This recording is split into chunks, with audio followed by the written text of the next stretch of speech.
Hey Lyoko Warriors, this is Captain E here for you for another cool Lyoko episode review. This is going to be Season 2, Episode 11, titled Common Interest. So let's get into this. Get that down pat. So, the episode starts off on Lyoko with two tarantulas going towards an activated tower. Then it cuts to a police van extorting Duncan Peter. I messed that up the first time I recorded this. Duncan Peter. Anyway, they start to crack some jokes on him. He said he doesn't talk to cops, so don't waste his time. They're driving along on the street, and then Xana takes over the car and possesses Peter Duncan. And then he starts to spaz out a little bit, and then he passes out. The cop stops the car. There's two cops, one driving and one in the passenger seat. The passenger seat, one gets out of the car, goes around the back, opens it, says, "Hey, what's wrong with you?" Xana fully takes over him, knocks him out, then knocks out the other lady. Well, knocks out the lady that's driving. And then we cut to the school where Odd, Alita, it's just Odd, Yumi, and Oric. And they're all talking about the news. Because on the news, they got out that Peter Dinklage, Duncan Peter escaped. And they have no idea where he is. And let me cut to that. I stopped. This is my second recording. The first time I said Peter Dinklage by accident. I don't know why. I just slipped out my mouth. Anyway, they're all talking about the news, and they're kind of concerned because Yumi says in the police report, it said that when he escaped, there was something supernatural about it. And they're starting to think maybe it's Xana. As soon as he says that, Alita and Jeremy walks up, and Jeremy says, "Nah, it's not Xana." They're like, "Why not?" "I just checked the scanners, or I checked the super scanner. Didn't pick up any activated towers, so we all good." Okay. And then, it's kind of funny because Odd says, "What did this Peter Dinklage guy do?" Because Yumi says, "Wow, that'd be kind of a scary thought, though. Public enemy number one in control of Xana." As soon as he says that, Odd is like, "Whoa, what did this Peter Dinklage guy do?" Jeremy goes, "Oh, you know nothing. Art theft, regular theft, robbery, crypt theft, all he's naming like everything in the book." And I don't know why Alita starts to feel a bit unwell because she holds her head and she drops her books. Jeremy says, "Hey, we got a math test in a few minutes. Are you okay? You sure you're fine?" She says, "Yeah, I'm fine. I didn't get much sleep last night." And then we cut to them in the math test. Let me cut to that. And we do cut back and forth between this and Peter, and Duncan Peter. Almost said Peter Dinklage again. Duncan Peter walking around the woods. Anyway, during the math test, it's pretty funny because while the teacher's handing out the test to everybody, Odd leans over to Oric and like, "Hey, Oric, how do you divide these two numbers again? I kind of forgot the formula." And then the teacher goes, "0." I goes, "Hey, thank you. You're right. Thank you." She said, "No. If you keep trying to cheat, you'll get a 0." And she walks to the back of the class, to the front of the class, after she's done passing out all the tests. And then Jeremy's just chilling there. She's like, "Jeremy, is there something wrong?" He said, "No, I finished." She picks it up. She's like, "Wow, you did good work." I'm like, I don't know how many questions are on the page. I don't know how many questions is on the test. There's only one seat, but there's nothing on the back of the seat. So unless they didn't want to animate that. But there's nothing on the back of the seat. So, I mean, at least 20, maybe 10 at most. And Jeremy just got it done in 30 seconds. Because he walked to the front of the class, to the back to the front, 30 seconds. I don't know. And Jeremy got it done like that. So, my boy, you already know, but he got a big old noggin up there. My boy Jeremy, he got a noggin up there, man. He's pretty smart. Anyway, after that happens, she takes Jeremy's test. Alita starts to feel unwell again, and we get two side-by-side socks. Well, not side-by-side, but we get two socks of Alita. She starts to feel unwell, and she passes out on the floor. And then we see Duncan Peter. He's in the woods walking around. Then he passes out.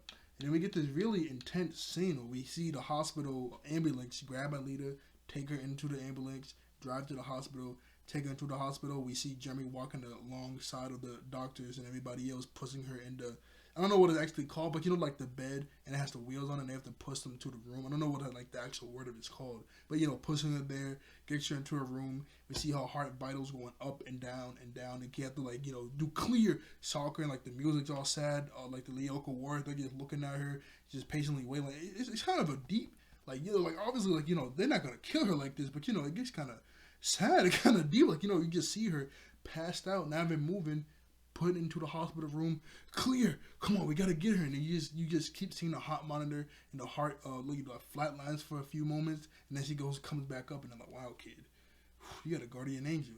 And then the doctor comes out. Let me get back. Let me get to that part because it was a pretty long scene. Cause I mean, it just keeps on like each part, getting to the hospital and everything. You're like, oh my goodness. So is Alita good? Like you start to wonder for a second, like, oh my goodness, is she gonna be okay? Like it gets kind of nervous.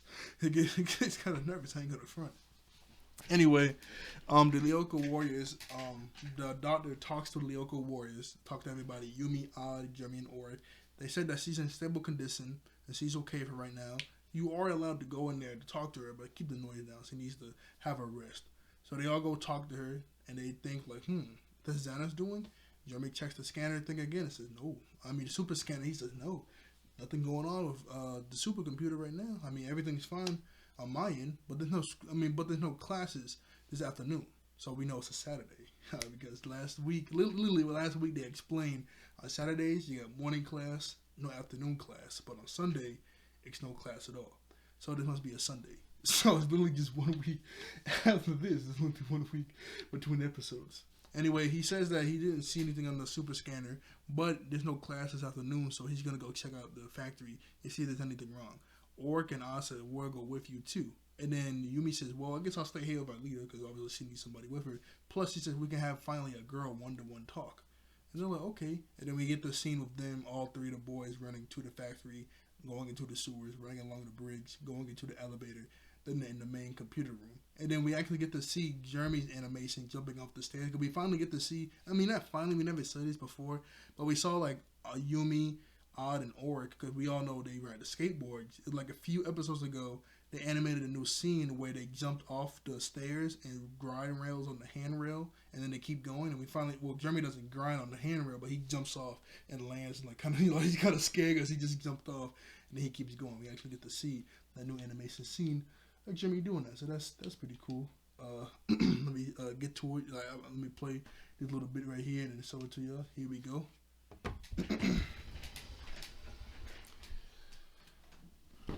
Whew. This is Odd, then Oric, and then we finally get to see Jeremy. He gets to jump off it too and slide, and he's really nervous. Y'all saw his face. My boy was thinking, man. I mean, I never like jumped off some stairs, but I've gone off like a little tiny bumps with my bike and stuff. But when you're like going up to the hill, that little tiny like bump like go in the air a little bit, you start thinking, your heart starts pumping. Like, should I do this?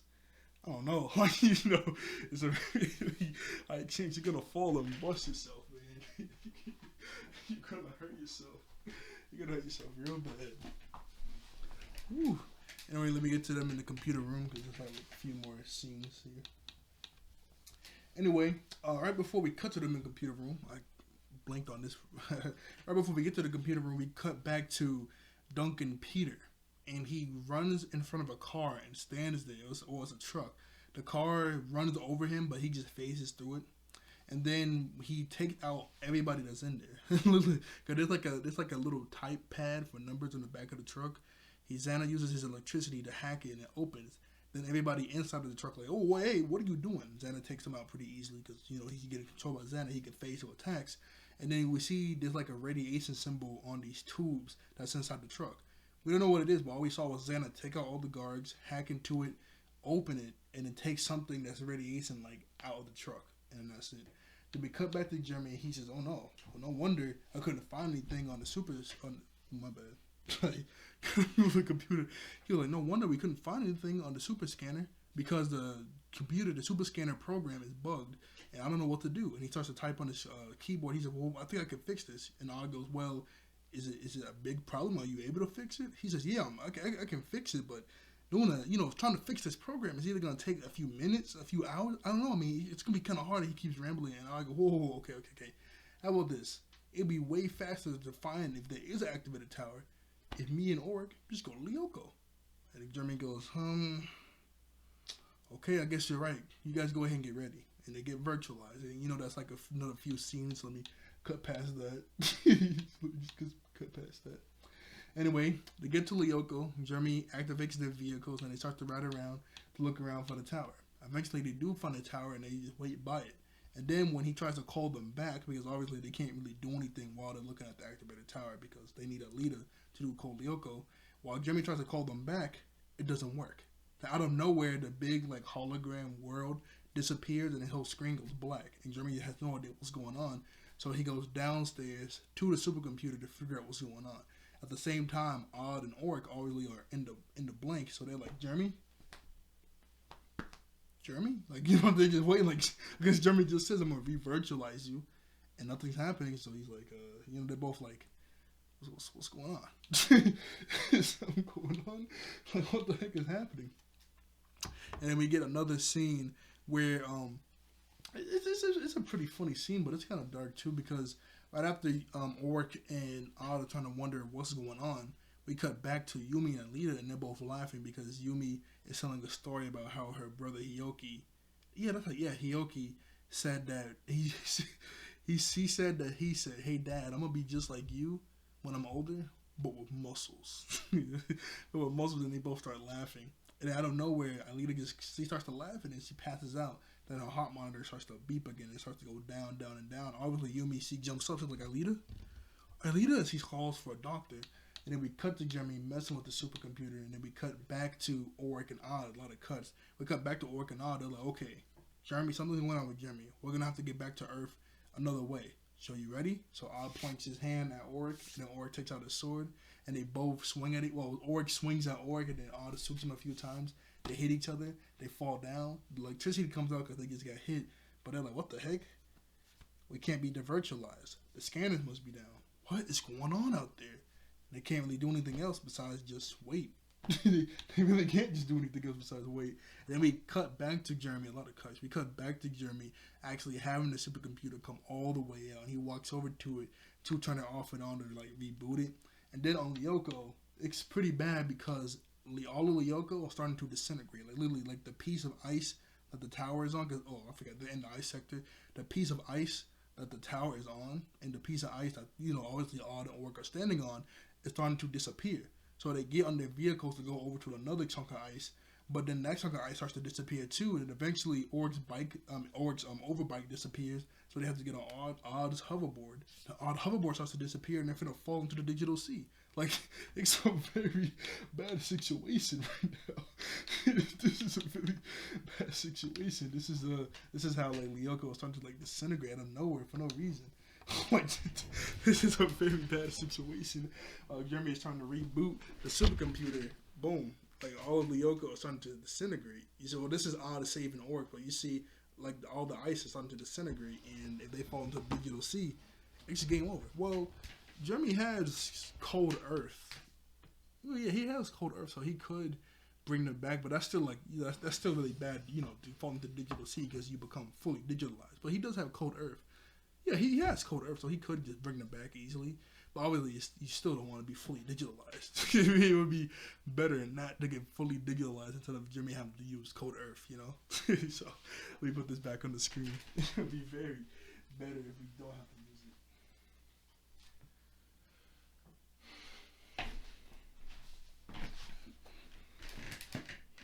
it. Okay, so let's get into the... Almost fell over. Let me just cut ahead. We do cut back to Yumi just standing there watching all the doctors do what they can do for Alita. And then we cut back to Oric and Odd because Lyoko is saved. They're actually able to, sorry, not actually able to, the ice, because Yumi is able to reboot the system, but he notices the power is kind of low on the uranium battery. And then back on Lyoko, we see that Odd and Oric fall back on the ice because the ice comes back. And it's kind of cool because when they fall on the ice and the ice come back, they look at the ground and they see that all the ice is like starting to come back, right? And you see like lines, and I'm so yeah, you see lines in the ice, and they're like, huh, it looks like Lyoko is rebooting itself. Like they literally say that. And you see like lines in the ice, which is pretty cool. Here you go. They both look down at the ground, and they both see lines in the ice where it starts to like coming back. You see? Did you see like the rest of Lyoko starting to come back? So that's pretty cool. That was pretty cool. I don't know why that was so hard for me to explain. I just kept saying lines. I don't know why. I just kept saying lines. So dumb. So dumb. Anyway, back on track now. Just like I said, Jeremy realized that the uranium battery is just about dead. It's on his last bar. And it cuts to them back into the hallway. Yumi, Oric, Odd, and Jeremy Jeremy is telling the group that no wonder like the supercomputer is like glitching out. It wouldn't reboot. Lyoko was messing up. The uranium battery is nearly dead for the supercomputer, and once that thing is dead, all Lyoko dead and Xana too. And since Alita has the Xana virus in her head, that's why Alita's like having these heart attacks and stuff, because that she has the Xana virus inside of her head. So that's the only reason that she's like freaking out. What are we gonna do? Odd goes, well, can't we just change out the battery, right? Jeremy's like, I mean, yeah, that's obviously what we gotta do, but you're not gonna have uranium batteries at the corner store. I don't know where to even find those things, right? And then Aura goes, isn't it like a backup system battery thing? Jeremy's like, no, except. So what are we gonna do? I don't know. And everybody just looks all defeated and sad. And Jeremy says he's gonna go get a drink. Then everybody else walks into the bedroom. Sorry, you could hear I'm out of breath. Everybody else walks into Alita's room, and they'll try to cheer Alita up. Like, hey, Alita, come on. Hey, princess. Is this the best TV system they can get for you? But while they were all talking about like Alita could die, Alita's gonna die because they can't find another uranium battery. She was hearing all of that through the door. I mean, the door wasn't open, but they were talking pretty loud, so she was able to hear everybody. And she was like, "Don't try to cheer me up. I already heard you guys talking in the hallway." And then out of nowhere, we see Peter Duncan go up to Jeremy while he's sitting down with his drink, grab him, and take him back to the factory. And I just shook the screen like crazy. My bad, yo. Take him back to the factory. Anyway, as soon as that happens, we see Alita having another heart attack. And once she's having another heart attack, Auric's phone goes off. He answers it, and it's Jeremy. He's like, Jeremy, where are you? You just disappeared. What's going on? He says, obviously we know, but he says, Xana has taken control of Peter Duncan, and he brought me to the factory to replace the uranium battery because he got one of his own. That was the radiation thing truck that he attacked. And Auric's like, hey, thank goodness, hey, Alita saved, Jeremy's like, yeah, but I turned off the supercomputer. That's why Alita's having another heart attack, because he turned off the supercomputer. Auric's like, why? Well, because, whenever I reboot the computer and put the uranium battery back in, Peter Duncan's going to try to kill me. He's passed out right next to him. Peter Duncan's going to try to kill me. So you guys need to come to come to the factory and help me. because as soon as he puts the battery back in and the computer reboots, Peter Duncan with Xana inside of him. Whew. All right, let's kill this kid. But, he's going to get up and try to kill him. So he's calling them to come back here and help him. So that's exactly what happens. Everybody grabs Alita, takes her to the factory. Jeremy picks up the uranium battery, puts it into the supercomputer. It reboots, it starts back up. Peter Duncan wakes up, but Jeremy's able to run away from him and tap the elevator to get away. And then he only sends Yumi, Alita, and Odd to Lyoko, while Auric, he stays inside of the computer room with Jeremy to protect him from Peter Duncan, because he's obviously going to try to come back anyway.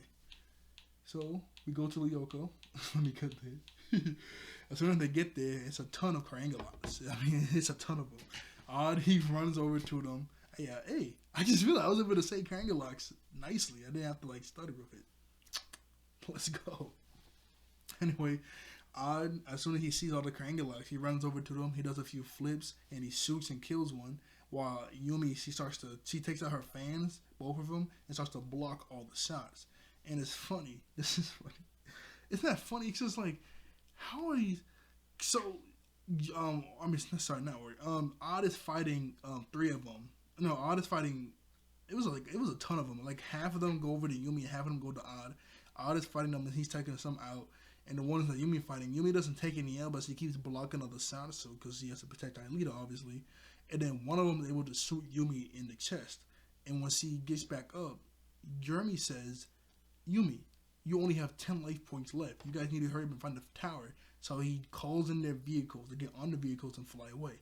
I'm like, these are because when Xana first brought in obviously the tarantulas, they were already super powerful. With 1 or 2 shots, you're done. Now the regular base enemy, because even last week the Hornets, not last week, the week before that, the Hornets, they shot somebody, I think, and they only had 20 or 10 life points left. So I'm like, oh, even so now the base enemies, the regular enemy we seen in season 1, those enemies are getting even more powerful. With just one single shot, you're out and you only have 10 life points left, right? So I'm like, is Jeremy ever gonna do I can't remember if Jeremy does a program to make them more durable and to make them more powerful, I don't remember if Jeremy ever does a program like that. Other than that, man, they getting cooked. It's like, it was one shot. They only have 10 life points left. Like, they're getting cooked, man. Like, they're going to need something to, like, push back with this. The base enemies are getting even more powerful. Like, this is crazy. This is crazy. Anyway, I get ahead of myself, so let me just cut back to that.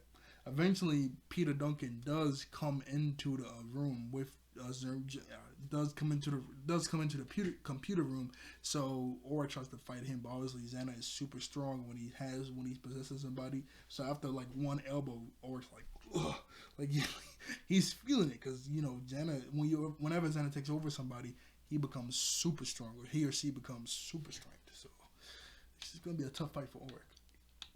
Anyway, with the tarantulas, it's a pretty straightforward fight. Nothing too confusing or too weird with this fight. Really, one crab goes after Yumi. One like I said, crab. One tarantula goes after Yumi, and one tarantula goes after Odd. So this is how it goes. So the tarantula Yumi goes after. She's able to defeat it. She does use her fan to block most of the shots. She does a few flips. She does a back flip. No, she does a front flip. Those both her fans, and both her fans cut the Xana symbol. Boom. That's done with that. So there we go. Odd, he gets taken out. He does fly around with his overboard around the tower, and it keeps missing. Then eventually he goes back over towards the tarantula. The tarantula shoots his overboard. He gets off of it. He does try to shoot at it. He keeps missing.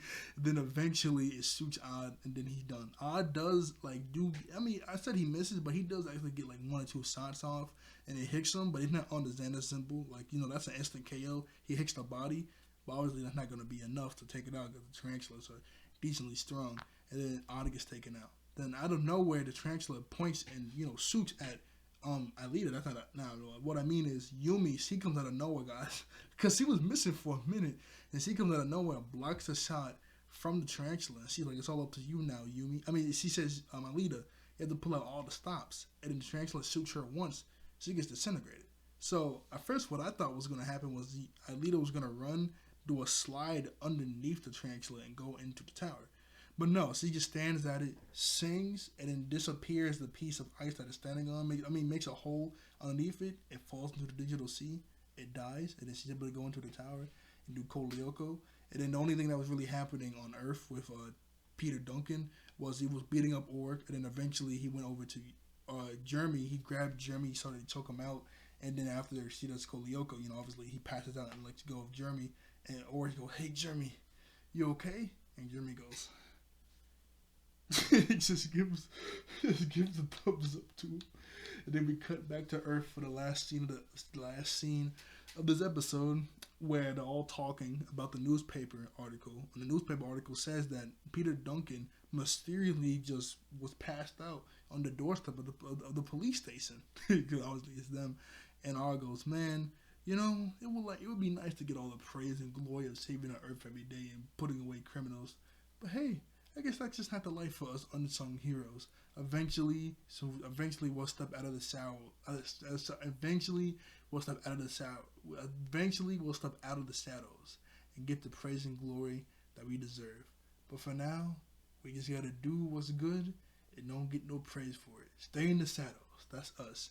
And then Jeremy says, speaking of, I forgot why he brought it up, but he says that he got the test scores back from the teacher from the math test. I don't know why she gave him everybody's score, but I says, "What did I get?" Jeremy says a bunch of different numbers. He says 10,000 plus 15,000 minus 30,000. He said a ton of different numbers and then a minus, and then I goes, so that means I got a 100? And Jeremy goes, "No, you got a 0. So I'm like, dang. You didn't get one question right. Hey, I ain't gonna front. I'm not that good at math. I am garbage in math. I hate math, man.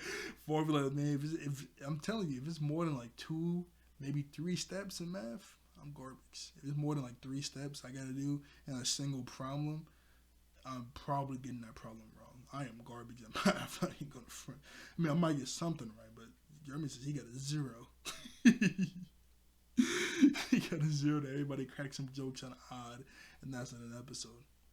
Pretty good episode, I do say so myself. And I was able to stay on track and not stutter too much and actually get my information out.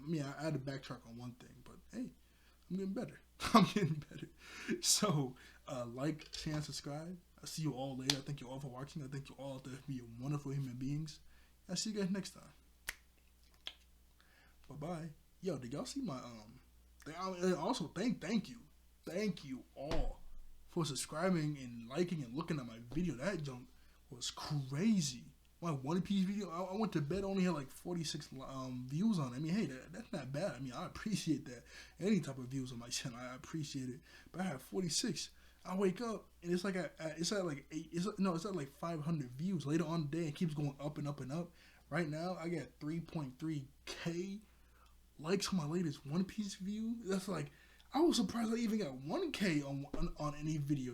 I was so surprised. I even got 1K on one of my videos. I got 3.3K on a video. Oh my goodness. Yo, that was crazy. And then a ton of people just started subscribing to me off of that. I had like 178 subscribers 2 days ago. Now I got 193. I'm not even playing with y'all. My heart dropped when I saw the views. It kept going up and up, and I saw it went to 1,000, then 2K, then now it's at 3.3. My heart kept dropping, and it kept dropping because, like, for some reason, for some people that subscribe, it doesn't, like, for most people that subscribe to me, it pops up like, hey, whoever just subscribed to you, and then I go to my thing and see how many I have. But for most people, for some reason, it doesn't show that. So it only really showed like maybe 3 people that popped up on my notifications that, hey, they subscribed to you. I'm like, oh, okay, so now I only have like maybe 180 something. I look back, 3.3K, 193. I was like, my heart dropped. Oh my goodness, I'm actually moving up. It took me so long to even get past 25. I'm surprised I even got to like 30 subscribers. I'm surprised I even got to 100 something in the stuff I do right. Oh my goodness, I just really appreciate everybody that liked this script. I appreciate everybody that, and I had like 63 likes. I'm lucky to even get 2. I'm the only one that really likes my videos. I'm lucky to even get 2 likes. It's like really rare. I even get more than like 20. I appreciate and I thank you all. It kind of sucks because people don't normally watch my, even with the one that had 3.3K. The analytics said that most average views only watch 1 minute 20 into the video. I mean, hey, at least they're looking at it. You know what I'm saying? Hey, at least they're looking at it. But this like part where I'm thinking y'all probably won't be seen by a lot of people because not a lot of people like watch all the way through my videos. But hey, at least they looked at it for a little bit. You know what I'm saying? But I really do appreciate and thank you all for liking, sharing, subscribing, everything. Thank you. Really, thank you. Okay. Bye-bye.